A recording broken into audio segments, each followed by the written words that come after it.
Pagbasa mula sa aklat ni Propeta Daniel. Noong mga araw na iyon, sinabi ni Daniel kay Nabucodonosor, "Mahal na hari, ang napanaginip ninyo ay isang malaki at nakasisilaw na rebulto. Nakatayo ito sa harap ninyo at nakatatakot tingnan. Ang ulo nito ay dalisay na ginto, pilak ang dibdib at mga bisig, tanso ang tiyan at mga hita. Ang mga binti at ang mga paa ay bakal at luwad. Habang ito'y tinitingnan ninyo, may batong natipak sa bundok. Bumagsak sa mga paa ng rebulto at nadurog ang mga paa.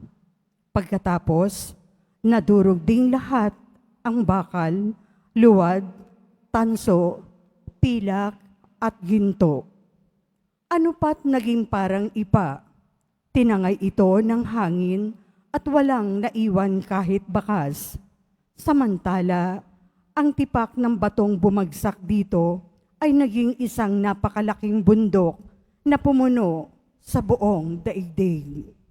Mahal na hari, iyan po ang inyong panaginip at narito naman ang kahulugan. Kayo ay pinagkalooban ng Diyos ng kaharian, pinuspos ng kapangyarihan, kapamahalaan at karangalan. Niloob ng Diyos na masakop ninyo ang lahat ng tao, hayop at ibon sa lahat ng dako. Kayo ang katumbas ng ulong ginto. Ang susunod sa inyo ay ikalawang hari, ngunit mahina kesa sa inyo. Pagkatapos, lilitaw ang pangatlong kaharian na sinasagisag ng tanso at sasakupin nito ang mga naunang kaharian. Ang pang-apat na kaharian ay sintigas ng bakal, katulad ng nagagawa ng bakal. Dudurugin ng kahariang ito ang buong daigdig.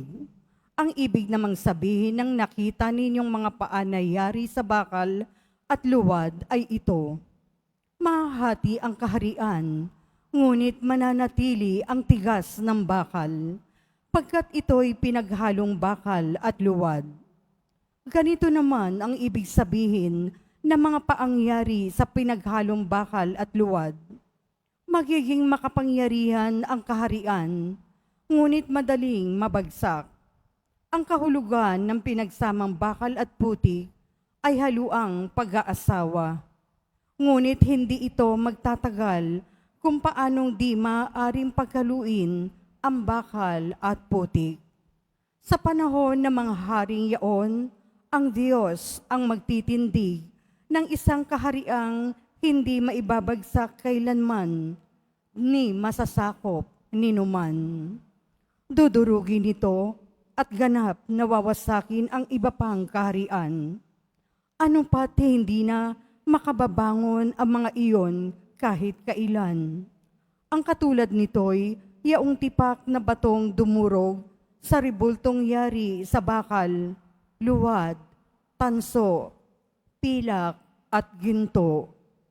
Mahal na hari, ang mangyayari sa hinaharap ay ipinaalam na sa inyo ng dakilang Diyos. Iyan po ang inyong panaginip at ang kanyang kahulugan. Ang salita ng Diyos. Salamat sa Diyos.